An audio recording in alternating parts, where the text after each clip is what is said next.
नमस्कार दोस्तों, मैं सुरेश कश्यप स्वागत करता हूं आपका एक बार फिर अपने खास कार्यक्रम बातें अच्छी अच्छी में।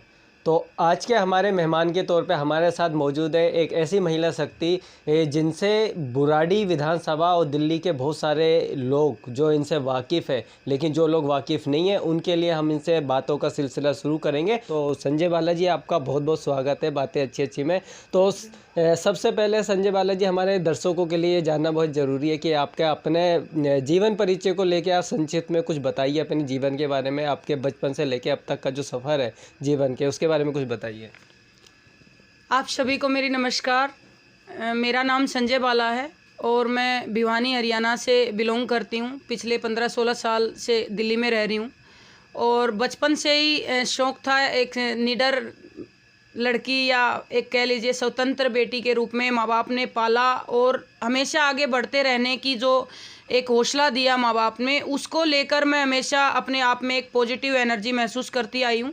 और एक बेटे का नाम जो माँ बाप ने बड़े चाव से रखा था, संजय बाला नाम टीचर का दिया हुआ है कि लड़की महसूस हो, क्योंकि मेरी जो बचपन से ही रहने का जो तरीका था वो एक लड़के की तरह था, पैंट शर्ट पहनना या लड़कों की तरह लाइफस्टाइल जीना। तो बाला नाम टीचर ने दिया। मेरा खुद का जो नाम है जो माँ बाप का रखा हुआ वो संजय है। और उसके बाद पले बड़े परवरिश अच्छी एक बढ़िया परिवार से माँ बाप ने बढ़िया परवरिश के साथ आगे बढ़ने के हौसले के साथ पढ़ाया लिखाया। उसके बाद 2002 में मेरी शादी हो गई और शादी के बाद मैं गर्व करती हूँ जो मेरे हस्बैंड हैं उनके ऊपर, जो मिस्टर नरेश कुमार शौरान हैं, क्योंकि उन्होंने हमेशा जैसे मेरे माँ बाप ने एक बेटी को आगे बढ़ना सिखाया, उसी तरीके से मेरे हस्बैंड ने भी मुझे आगे बढ़ते रहने का हौसला दिया और पूरा फ्रीडम दिया कि आप अच्छे काम करके अगर सामाजिक जीवन में आगे बढ़ते हो और परिवार का नाम रोशन करते हो तो आप आगे बढ़ते रहिए, मैं आपके साथ हूँ। और मेरा पूरा परिवार जो ससुराल की तरफ से है, मेरा गांव है, वो पूरा परिवार मुझे सपोर्ट करता है आगे बढ़ते रहने में। जी संजय बालाजी, क्योंकि जैसे कि हम चाहेंगे 2021 का समय शुरू हो गया है और 2020 जैसे कि कोरोना काल के अंदर काफ़ी दुखदाई रहा है लोगों के लिए। तो ऐसे में क्योंकि आप एक राजनीतिक जीवन तो आप निभाती हैं और आप समाज सेवक के रूप में लोगों के बीच रहती है, तो नए साल की शुभकामनाएं भी आपसे लेना चाहेंगे। साथ में वो 2020 की कुछ यादें जब आप लोगों के बीच में थी, लोगों के दर्द को बांट रही थी, तो कुछ बताइए उस बारे में। देखिए 2021 शुरू हुआ, वो एक नई उम्मीद लेके आया है हमारे जीवन में, क्योंकि कोरोना की दवाई भी आ गई है भारत में। लेकिन उसके साथ साथ शुभकामनाएं मुझे कम लगती हैं इस साल की, क्योंकि जिस प्रकार देश का अन्नदाता बैठा है दिल्ली के चारों तरफ, तो उनके दुख की तरफ अगर देखें, उनका जो एक काला कानून के रूप में उनका जो बिल है जिसका वो विरोध कर रहे हैं, हम भी विरोध करते हैं, क्योंकि थाली में खाना हमें भी चाहिए और अच्छी जो एक सस्ती कीमत है उस पर ही चाहिए। तो शुभकामनाएं मैं देना चाहूँगी आने वाले साल के लिए, क्योंकि पिछला साल जो बीता है वैसा साल भगवान ना करे कभी किसी के ज़िंदगी में दोबारा आए, क्योंकि इस साल ने ऐसा दुर्दशा देश की अर्थव्यवस्था की है या हमारे रोटी रोजगार की है कि वो काफ़ी हद तक अस्त व्यस्त जीवन जो सबका ही हो गया है, एक रेडी पटरी वाले से लेकर एक बिजनेसमैन तक। और कोरोना काल में जो मेरी ज़िंदगी के बारे में अगर आप मेरा एक्सपीरियंस सुनना चाहेंगे, तो कुछ टाइम मैं कोरोना के टाइम पे यहाँ दिल्ली में रही। वहाँ हमने राशन वितरण भी किया, लोगों के पास सैनिटाइज़र लेके भी गए, मास्क भी बांटे हमने। उसके बाद मुझे अपनी फसल कटाई को लेकर गांव जाना पड़ा, क्योंकि उस टाइम पे मज़दूर नहीं मिल पा रहे थे, सब अपने अपने घर में कोरोना की वजह से, डर की वजह से भय का माहौल था। तो मुझे ससुराल में मैं गई, मैंने 8-9 किले हमारे जो ज़मीन बो रखी थी हमने, उसमें हमने गेहूं की कटाई की और पूरे परिवार का सपोर्ट किया, क्योंकि उनको ज़रूरत थी उनकी बहू की कि भाई वो काम करे खेत में आगे। लेकिन मैं गर्व करती हूँ अपनी महिला शक्ति की टीम पर, जो बुराड़ी महिला शक्ति है, उन्होंने निरंतर खाना वितरण से लेकर मास्क, सैनिटाइज़र से लेकर मास्क बांटने तक सभी कार्यों में निपुणता के साथ, चाहे भले ही मैं एज ए अध्यक्ष उनके साथ नहीं रही अपनी टीम के साथ, लेकिन पूरी टीम ने इस तरीके से बढ़ चढ़ के काम किया, जनता के बीच जाके काम किया कि मुझे गर्व महसूस होता है कि मैं उनको महिला शक्ति के रूप में आवाज़ देती हूँ, या मेरी एक अच्छी बढ़िया टीम है जो लोगों के बीच उनकी सेवा करने में विश्वास रखती है। तो संजय वाले जी, वाकई महिला शक्तियाँ आपकी पूरी विंग में जितनी महिलाएं हो सकती है, लेकिन हम जब आपको देखते हैं तो आपके अंदर एक अलग दबंगपन लगता है, एक ऐसा मतलब लगता है कि एकदम निडर लड़की के रूप में आप महिला के रूप में आगे बढ़ते हैं। और आपने चुनाव भी लड़ा था निगम का 2017 में, क्या कहेंगे उस चुनाव के बारे में, कुछ बताइए दर्शकों को।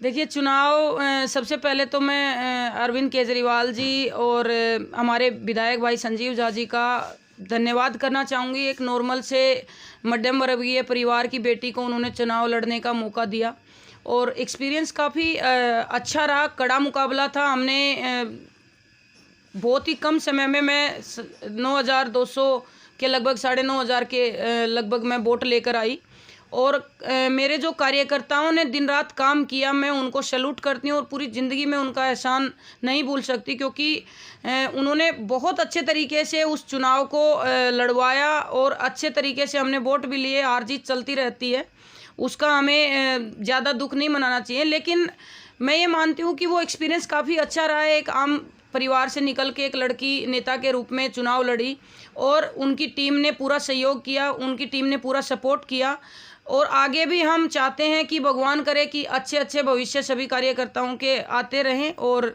ऐसे चुनाव हार के मामले में तो ना आए दोबारा, लेकिन उम्मीद करते हैं कि जनता की सेवा करने का दोबारा मौका मिले। और टीम का सपोर्ट तो है ही, हमारा टीम बहुत अच्छी है। और निडरता की जहाँ तक आप बात कर रहे हैं, निडरता से जीवन जीना मेरे माँ बाप ने भी सिखाया और आज मुझे अपने पार्टी का जो माहौल है, मेरे भाइयों की जो टीम है, वो भी आगे बढ़ने का हौसला देते हैं। दूसरी पार्टी की तरह हमारे पास जो एक आगे ना बढ़ने का कोई रीज़न नहीं है। हम अगर अच्छे नीयत के साथ काम कर रहे हैं तो महिला होके भी हम आगे बढ़ सकते हैं। ऐसी कोई बात नहीं है कि हम डर के काम करें। और पिछले साल मेरे हस्बैंड ने मुझे रॉयल एनफील्ड दिया है 350, वो भी गिफ्ट में इसी उम्मीद के साथ दिया कि भाई मैं निडरता के साथ जैसे आज तक काम करती आई हूँ, आगे भी अच्छे काम करूँ और परिवार का नाम रोशन करूँ, पार्टी का नाम रोशन। संजय वाले जी, आपने बताया कि आपको हमेशा परिवार का एक सपोर्ट मिला है आगे बढ़ने के लिए, लेकिन अगर हम महिला क्राइम की बात करते हैं तो आज भी दिल्ली हो या बाकी के राज्य है तो महिलाओं के साथ उत्पीड़न होती है। लेकिन आप जब सामाजिक रूप से, राजनीतिक रूप से बाहर निकलते तो क्या आपको भी डर का कुछ महसूस होता है कि हाँ भाई डर लगता है कहीं जाके, क्या क्योंकि आपका तो एक दबंग जो चित्र है, चरित्र है लोगों के बीच में, वो काफ़ी अलग टाइप से। देखिए, अच्छे काम करते हैं, अच्छी नीयत के साथ चलते हैं तो भय का कोई माहौल नहीं होता। मैं हमेशा कोशिश करती हूँ कि शाम के टाइम जो एक डर का माहौल सभी लड़कियों को लगता है, वो कहीं ना कहीं परिवार को भी महसूस होता है। तो उस टाइम हम अपना सुरक्षा के साथ निकलते हैं, सचेत रह के निकलते हैं और ज़्यादातर काम हम अपने जो एक महिला संगठन है उसके आसपास ही रह के करते हैं। और दबंगता की जहाँ तक बात है, देखिए हम अगर कुछ गलत नहीं करेंगे तो हमारा कोई दुश्मन भी पैदा नहीं होगा जो कोई कुछ कह नहीं सकता। और क्राइम पे तो दिल्ली सरकार ने सीसीटीवी कैमरे जो लगवाने शुरू हुए हैं, जो लगवाए हुए हैं, तो मैं दिल्ली पुलिस से भी मेरी हमेशा रिक्वेस्ट रहती है जब मैं उनसे मिलती हूँ तब भी, कि काफ़ी हद तक ऐसे जो इलाके हैं जहाँ क्राइम होने की ज़्यादा संभावनाएं हैं वहाँ कुछ सुरक्षा कड़ी की जाए। उसके अलावा तो मुझे पर्सनली मुझे डर नहीं लगता। मैं कहीं भी जा रही हूँ तो मुझे कभी डर महसूस नहीं हुआ, ना मुझे ऐसा माहौल मिला है कि राजनीति में महिलाएं, कई बार बोला जाता था कि महिलाओं के लायक नहीं होती या महिलाओं के लिए सुरक्षित नहीं होता बाहर का माहौल, तो मुझे ऐसा कोई महसूस नहीं हुआ। मैं 7-8 साल से तो प्रॉपर ही राजनीति का जीवन जी रही हूँ। मैं हरियाणा में भी जाके काम किया है तो मुझे कहीं ऐसा भय का माहौल नहीं महसूस हुआ जिससे मुझे लगे कि नहीं, मुझे बाहर नहीं निकलना चाहिए, घर के अंदर रह के मुझे चूल्हा चौका करना चाहिए। तो संजय वाले जी, क्योंकि अब बात जब हम महिलाओं के लिए करते हैं तो हम देखना चाहेंगे कि हमारे देश भर में आज महिलाएं ना पुरुषों के बराबर मेहनत कर रही है और हर क्षेत्र के अंदर वो आगे बढ़ रही है। लेकिन अगर महिलाओं उत्पीड़न पे कानून की बात करते हैं तो आज भी इतने लचर कानून है कि अपराधी खुलेआम घूमते हैं और महिलाएं संघर्ष के लिए सालों साल लड़ती है। आप राजनीति में, सरकार में, आम आदमी पार्टी की सरकार दिल्ली में, तो किस तरीके के कानून की आप वकालत करती हैं कि महिलाओं को अगर बहुत ज़्यादा सुरक्षा देनी हो तो कम से कम कानून सख्त हो, वो कानून कैसे होने चाहिए? देखिए, कानून सख्त की बात करें तो कानून सख्त ऐसे होने चाहिए, अगर किसी बेटी के साथ बुरा व्यवहार हो रहा है या उसके साथ कोई बड़ा अपराध हो रहा है तो उस अपराधी को तुरंत सज़ा मिले। और जैसा स्वाति मालीवाल जी ने पीछे एक मुहिम छेड़ी थी कि 6 महीने के अंदर अंदर फांसी की सज़ा सुनाई जाए या फास्ट कोर्ट में के तहत उसकी केस की सुनवाई हो, तो वो चीज़ लागू होनी चाहिए। क्योंकि अगर एक अपराधी को कम सज़ा मिलके वो छूट जाता है तो 10 या 20 और खड़े हो जाते हैं, क्योंकि उनको लगता है कि बहुत आसान है, अपराध करो और बच के निकल लो। तो वो चीज़ें कहीं ना कहीं उन पे सख्त कानून बनने चाहिए। और एक अगर अपराध करे तो 100 को उसकी ये एक अकल के रूप में या एक चेतावनी के रूप में दिखे कि अगर आपने कुछ गलत किया तो आपके साथ भी वैसा ही सलूक होगा। तो कानून की जो व्यवस्थाएं हैं वो सख्त होनी चाहिए। जो महिलाओं के लिए जो सुरक्षा है वो काफ़ी कड़ी होनी चाहिए कि भाई महिलाएं सुरक्षित रहें। और बेटी जिस प्रकार साइकिल से लेकर हवाई जहाज़ तक चलाती है, ट्रैक्टर से लेकर गाड़ी तक चलाती हैं, वो सुरक्षित रहें और देश का नाम रोशन करें, आगे बढ़ती रहे, अपने परिवार का नाम रोशन करें। जी हाँ, तो संजय बाला जी, हमने देखा है कि आप एक गृहिणी के रूप में भी आप पूरी तरीके से अपने पूरे घर गृहस्थी को संभालती हैं। आप राजनीति को भी बहुत अच्छे स्तर पे करते हैं और अभी हालांकि आपको आम आदमी पार्टी महिला विंग के अंदर एक पद भी दिया गया है, आपने चुनाव भी लड़ा है। तो क्या कहना चाहेंगे? और हमने आपको देखा है आप किसानी परिवार से जुड़ी हैं, आप खेती भी करती हैं, गेहूँ भी काटती हैं, मतलब सब तरीके से आप संजय बाला जी हर रूप में काफ़ी सक्षम नज़र आती हैं। देखिए, घर के काम की जहाँ तक बात है वो हमारा कर्म है। हम जिस परिवार में शादी करके आए हैं उसका काम और उसकी जो जिम्मेदारियाँ हमारे कंधों पे हैं वो हमें पूर्ण रूप से निभानी चाहिए। क्योंकि अगर मैं आज मान के चलूँ कि मैं पॉलिटिकल लाइफ में इन्वॉल्व हूँ और मैं अपने बच्चों का टाइम से खाना ना बनाऊँ तो मेरी वो राजनीतिक कैरियर व्यर्थ है। क्योंकि जब तक मेरे बच्चों का, मेरे परिवार का मैं टाइम पे पेट ही नहीं भरूंगी तो मैं सामाजिक जीवन में, नेतागिरी में या पार्टी पॉलिटिक्स में आगे बढ़ ही नहीं सकती। क्योंकि मेरे अंदर एक वो कमी रह जाएगी कि मैंने घर की जिम्मेदारियां नहीं निभाई। तो मेरी लाइफ की अगर बात करें तो मुझे कोई ज़्यादा अजीब महसूस नहीं होता। मैं घर पे सुबह और शाम का मैं अपना काम करती हूँ। मुझे खुशी होती है कि मैं अपने परिवार को अपने हाथों से बना के खाना खिला रही हूँ। और जहाँ तक बात है राजनीतिक जीवन की, तो राजनीतिक जीवन जब मेरा शुरू होता है सुबह 10-11 बजे से, जब मैं एक्टिविटी में शामिल होती हूँ तो उस टाइम पे मैं कोशिश करती हूँ कि मेरे घर की जिम्मेदारियाँ जो मैं पूरी करके बाहर निकल रही हूँ तो वो कहीं ना कहीं मेरी जो काम है वो रुके ना। और शाम को फिर मैं टाइम से घर आके मैं वही खाना पीना बनाने का, बच्चों का ध्यान रखना या परिवार का सही तरीके से ध्यान रखना, वो मैं एक निपुणता के साथ इसलिए निभा पाती हूँ क्योंकि परिवार का सपोर्ट मिलता है। और हर महिला को जो आज मुझे देखे या मुझे सुने, मैं उन सबसे भी यही कहना चाहती हूँ कि काम कोई मुश्किल नहीं होता। अगर हम उस काम को कर्म मान के चले तो कोई काम ऐसा नहीं है जो हम नहीं कर पाएंगे। कई बार हम सोचते हैं राजनीतिक जीवन में आगे बढ़ गए तो घर पे नौकरानी लगा लेते हैं या काम टाइम पे नहीं हो रहा। आप 1 घंटा पहले उठ जाइए, कोई दिक्कत नहीं होता, बढ़िया से मैनेज होता है। परिवार आपके साथ टच में रहता है, परिवार जुड़ा रहता है। क्योंकि जैसे जैसे हम अपनी जिम्मेदारियों से दूर होते हैं परिवार से भी दूर होते जाते हैं। और वो एक कामयाबी ना मान के मैं नाकामयाबी मानती हूँ कि अगर हमने परिवार छोड़ दिया और राजनीति में आगे बढ़ गए तो हम सफल राजनेता नहीं बन सकते। अगर हमने परिवार को भी लेके चले और राजनीति भी अच्छी स्तर पे हम पहुंचे तो हमारा निश्चित रूप से परिवार सपोर्ट भी करेगा। और जो परिवार के साथ साथ गांव या हमारा एक राज्य है वो भी हमारे ऊपर गर्व करेगा कि हमारी बेटी घर की जिम्मेदारी भी निभा रही है और राजनीतिक जीवन में भी आगे बढ़ रही है, तो वो अच्छा काम कर रही है। जी बिल्कुल, लेकिन एक चीज़ है जो शहरी जीवन की जिनके मतलब कि आदी हो जाते हैं, देखा जाता है, लेकिन वो फिर ग्रामीण जीवन को तो अच्छा नहीं जी पाते। और हमने देखा कि आप अपने शहरी जीवन के अंदर हैं लेकिन आपकी आदतें गाँव जाने के बाद बिल्कुल गाँव जैसे हो जाती है। तो मतलब ये किस तरीके से हो पाता है? आदत नहीं पड़ी आपको शहरी जीवन की? देखिए, जब मैं गाँव में थी, शादी होके गई थी, तो मैं हमेशा सुनती थी कुछ राजनीति में जो महिलाएं एक्टिव थी उस समय पे, मैं सुनती थी कि वो मतलब उनका परिवार वो आगे ज़रूर कहीं ना कहीं अपना मुकाम हासिल कर लेती, लेकिन परिवार में एक अलग सी वो बात की कमी रह जाती है कि भाई नई राजनीति में जाके महिलाएं बिगड़ जाती या बदल जाती हैं या उनका स्वभाव में चेंज आ जाता है। तो मैंने हमेशा से अपने अंदर एक कॉन्फिडेंस लेवल को बढ़ा के रखा था। मैं अपने आप में एक शक्ति महसूस करती हूँ कि अगर हम गांव में जाके गांव जैसे और शहर में रह के शहर जैसे हो सकते हैं तो उसमें निश्चित रूप से दूसरा जो हमें देख पा रहा है वो भी अपने घर की बहन बेटी को आगे बढ़ाने में विश्वास रखता है। अगर हमने अपने अंदर ही चेंज महसूस करवा दिया तो वो अपने घर की बहू या बेटी को आगे नहीं बढ़ाएगा कि भाई नहीं, राजनीति जीवन में जाके महिलाएं बदल जाती हैं, अपनी जिम्मेदारी छोड़ देती हैं। अब मैं 5वें नंबर की बहू हूँ, सबसे छोटी हूँ घर में, तो मुझे ये पता है कि जब तक मैं मेरे ससुराल में हूँ तो मैं उनकी छोटी बहू के रूप में हूँ, तो वहाँ मैं नेता नहीं हूँ। तो अगर मेरी जिम्मेदारियां भैंसों का काम करने की या घर की जिम्मेदारी हैं या खाना बनाने की है, तो वो अगर मैं टाइम से निभाती हूँ तभी तो मुझे परिवार का सपोर्ट मिलेगा। अगर मैं एक दिन जाके मैं कहूँ नहीं थी जी मैं तो नेता बन गई और मैं ये काम नहीं करूँगी, तो मुझे मेरा परिवार कैसे सपोर्ट करेगा? वो तो फिर वही हो जाएगा कि भाई राजनीति में जाके महिलाओं में चेंज आ जाता है। तो मैं एक मिसाल के तौर पे महिला का एक जीवन को सफल बनाना चाहती हूँ कि महिला में इतनी शक्ति है। नारी शक्ति उसको इसलिए कहा जाता था क्योंकि वो घर के भी काम बढ़िया तरीके से निभाएंगी, राजनीति जीवन भी अच्छे निभाएंगी। शुरुआत में जब मैंने बुलेट लिया, कई महिलाओं ने मुझे कहा कि आप सलवार सूट में बुलेट मत चलाना, आप पे सूट नहीं करेगी, आप जीन्स पहनो या आप कोई और ड्रेस अपनाओ जिससे कि आपका बुलेट पे आपकी वेशभूषा अच्छी लगे।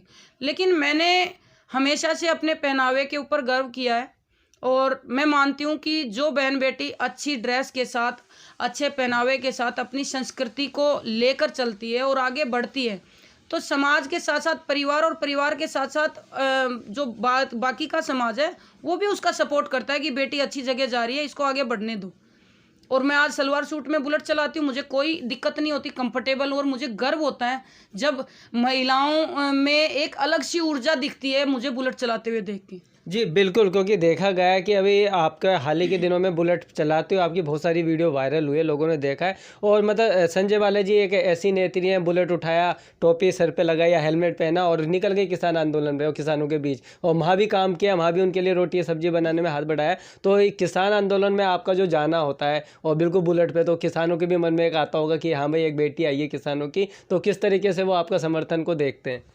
देखिए, बहुत खुशी होती है जब मेरे को बुलेट चलाते हुए देखते हैं। बुजुर्ग जो किसान हैं उनकी आंखों में कई बार पानी आ जाता है। वो पूछते हैं, कह रहे बेटा बहुत खुशी हुई आपको देख के, आप बहुत अच्छे लग रहे हो इसको चलाते हुए, किसने दिलाया? तो मैं बड़े गर्व के साथ कहती हूँ कि मेरे हस्बैंड ने दिलाया, और मुझे इसलिए दिलाया कि मैं राजनीतिक जीवन में या सामाजिक जीवन में मैं आगे बढ़ के अच्छे काम करूँ और परिवार का नाम रोशन करूँ। और जहाँ तक बात है वहाँ जाके रोटियाँ बनाने की, तो देखिए अगर हम किसान आंदोलन में जा ही रहे हैं तो हम एक राजनेता बनके या एक नेता बनके ना जाएं, उनकी बेटी के रूप में अगर जाते हैं तो उनको अच्छा लगता है और वो रियल जो उनकी अभी समस्याएं हैं उनको हम देख पाते हैं, जान पाते हैं। अगर हम एक राजनेता के रूप में जाएंगे तो वो हमसे बातचीत करने में भी हिचकेंगे कि भाई ये कोई राजनेता आ गया और हमें पता नहीं इनसे बात करनी चाहिए हमारे आंदोलन को, क्योंकि वो बहुत सेंसिटिव है इस टाइम पे। वो अपने आंदोलन को, जितना वो महीनों से जो आंदोलन चलने के लिए वो अपने घर बार को, परिवार को, गाँव को छोड़े फिर रहे हैं, तो वो कहीं ना कहीं कंफर्टेबल नहीं हो पाते। तो मैं जब भी आंदोलन में गई हूँ मैं उनकी बेटी बन के गई हूँ, और आंदोलन में जाने का रीज़न इसलिए नहीं कि मैं सामाजिक जीवन जी रही हूँ इसलिए मैं वहाँ जा रही हूँ। मैं भी एक किसान हूँ और मेरी थाली में भी अन्न उस अन्नदाता के उगाने से ही पहुँचता है। मैं उस चीज़ को सोच के चलती हूँ। आज कई लोग ये सोचते हैं भाई मैं प्राइवेट जॉब कर रहा हूँ या मैं प्राइवेट बिजनेस कर रहा हूँ या मैं यूके चला गया हूँ, मुझे तो किसानी से कोई मतलब नहीं, ये लड़ाई किसान की है। ये लड़ाई किसान की नहीं है। अगर हम मान के चले, ये लड़ाई हर उस इंसान की है जो रोटी से पेट भरता है। ये लड़ाई हर उस इंसान की है जो दूध पीता है, क्योंकि दूध भी वहीं से आता है जहाँ से किसान भैंसों का या गाय का या जो दूध का उत्पादन करते हैं। और रही बात जो फल खाने की है, उनको भी किसान की ज़रूरत है, जो सब्जी खाते हैं उसको भी किसान की ज़रूरत है। तो ये हर उस इंसान की लड़ाई है जो पेट रोटी से, सब्जी से, फल से, दूध से भरता है। तो मैं उस दायरे को या उस सोच के साथ वहाँ जाती हूँ और मुझे बहुत अच्छा लगता है जब वहाँ जाके हम रोटियाँ बेलते हैं तो हमें एहसास होता है कि हमें भी कुछ पल उनकी सेवा करने का मौका मिला। और मैं हमेशा हमारी पार्टी जो हमारे संयोजक हैं श्री अरविंद केजरीवाल जी, उन्होंने हमेशा सिखाया है कि आप सेवादार बन के किसानों की सेवा करिए, आपको मौका मिला है इंसानियत की सेवा करने का। क्योंकि पंजाब से जो भाइयों ने शुरुआत की थी, आपने हमेशा देखा वो लंगर लगाते हैं, तो वो लंगर जब खिलाते हैं तो ये नहीं देखते कौन राजनेता आ रहा है, कौन भिखारी है, कौन गरीब है, कौन अमीर है, उनका लंगर सबके लिए होता है। तो आज मुझे गर्व है कि हरियाणा ने या यूपी ने या राजस्थान ने जितने भी भाई, युवा भाई हैं जो खेती से वास्ता नहीं है दूर दूर तक, वो भी इस किसान का आंदोलन का समर्थन कर रहे हैं। तो मैं गर्व करती हूँ ऐसे बच्चों पे जिन्होंने हक की जो सच्चाई की लड़ाई है उसमें उनके साथ खड़े हुए। तो क्या 26 जनवरी आने वाली गणतंत्र दिवस, जैसे किसान चाहते हैं कि वो एक परेड निकालना चाहते हैं आउटर रिंग रोड पे, तो आप किस तरीके से देखती हैं और आपका क्या प्लान होगा अगर इस तरीके की रैली होती है तो? मैं जाऊंगी, निश्चित रूप से मैं उसमें शामिल होंगी, क्योंकि गणतंत्र दिवस मेरे हिसाब से सही मायने में यही होगा जो देश का किसान भी अब की बार अपने ट्रैक्टर के साथ गणतंत्र दिवस का हिस्सा बनेगा और परेड के रूप में अपनी एक जो योगदान है देश की आज़ादी में वो दिखाएगा कि भाई हम जो देश का किसान है वो कितनी भारी मात्रा में यहाँ है। और निश्चित रूप से मैं चाहूँगी कि जितनी भी महिला शक्ति हो सके यहाँ से हम जाएंगे और शामिल होएंगे। और हमारे हरियाणा से और जो हमारा पंजाब है वहाँ से भी काफ़ी भारी संख्या में महिला किसान जो हैं वो अपने ट्रैक्टरों पे इस परेड में शामिल होएंगी। उनकी तैयारियां लगातार चल रही हैं। और सबसे बड़ी चीज़ ये है कि गांव में ये ऐलान हो चुका है कि जो ट्रैक्टर वहाँ आएंगे उसका पूरा खर्च गांव की पंचायत या गांव के जो सोशल वर्कर हैं, जो सामाजिक व्यक्ति हैं, वो उस खर्च को उठाएंगे। तो ये काफ़ी अच्छी पहल है तो किसान की मदद करने की। तो आपकी जो सवारी होगी वो बुलेट होगी या ट्रैक्टर?